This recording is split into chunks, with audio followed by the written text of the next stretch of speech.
بسم اللہ الرحمن الرحیم۔ السلام علیکم معزز خواتین و حضرات، امید ہے کہ آپ خیریت سے ہوں گے، اور ہماری دعا بھی ہے کہ اللہ کریم آپ کو سدا عافیت کے سائے میں رکھے۔ ناظرین مکرم، آج کی ویڈیو میں آپ کو بتاؤں گا اولاد حصول کے لیے ایک خاص وظیفہ، جو کہ حضرت زکریا علیہ السلام کا بتایا ہوا وظیفہ ہے۔ اس وظیفے پر عمل جس نے بھی کیا ہے، اللہ کے حکم سے وہ اولاد سے سرشار ہوا ہے۔ اس وظیفے کا انکار نہیں کیا جا سکتا، کیونکہ یہ وظیفہ جو ہے وہ حضرت نبی زکریا علیہ السلام کا بتایا ہوا وظیفہ ہے۔ اولاد جیسی نعمت اللہ تعالیٰ ویسے تو ہر انسان کو دیتا ہے، مگر اس دنیا میں کچھ ایسے لوگ ہوتے ہیں جن کو اولاد میسر نہیں آتی، کیونکہ یہ بھی اللہ تعالیٰ کا امتحان ہے۔ اللہ تعالیٰ انسان کو اولاد دے کر بھی آزماتا ہے اور اولاد لے کر بھی آزماتا ہے، اور کچھ لوگوں کو اولاد نہ دے کر بھی آزماتا ہے۔ ان تینوں صورتوں میں انسان کی آزمائش ہوتی ہے، لہٰذا انسان کو ہر حال میں صابر شاکر رہنا چاہیے۔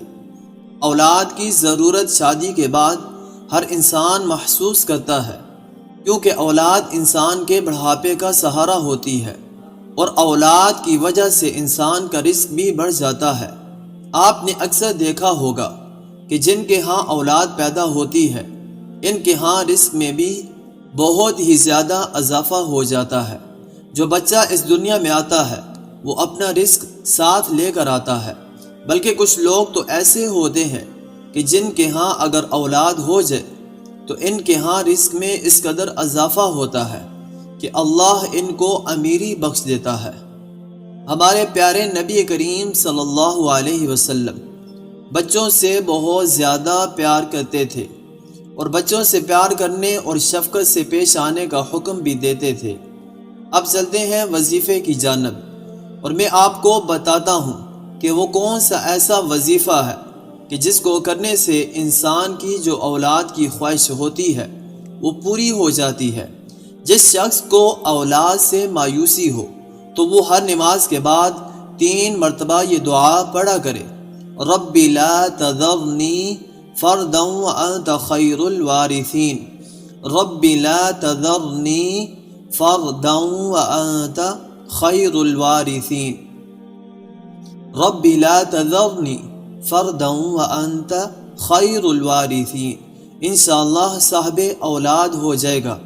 یہ حضرت زکریا علیہ السلام کی مجرب دعا ہے۔ میں امید کرتا ہوں کہ یہ دعا جو ہے، جو کہ حصول اولاد کے لیے پڑھنی چاہیے، یہ جو دعا ہے آپ کو ضرور پسند آئی ہوگی، جیسا کہ ہم سب ہی اس بات سے بہت ہی اچھے سے واقف ہیں کہ اللہ پاک نے ہر انسان کو اولاد دی بھی ہے اور اولاد لی بھی ہے۔ تو ہمیں چاہیے کہ اگر ہمارے آنگن میں اولاد نہیں ہے تو صبر کریں اور اللہ سے اچھی امید رکھیں۔ انشاءاللہ اس وظیفے کے کرنے سے شادی شدہ جوڑے جو ہیں وہ اولاد کی نعمت سے نواز دیے جائیں گے، اللہ پاک کے کرم سے، اللہ پاک کے فضل و کرم سے انشاءاللہ العزیز۔ اللہ رب العزت ہم سب کا حامی و ناصر ہو۔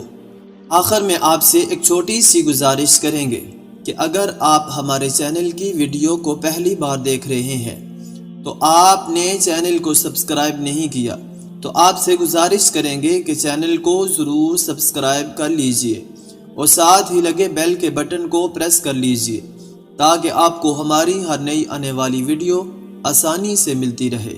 اب آپ سے اجازت چاہیں گے، اپنا ڈھیر سارا خیال رکھیے گا۔ اللہ نگہبان۔ السلام علیکم ورحمۃ اللہ وبرکاتہ۔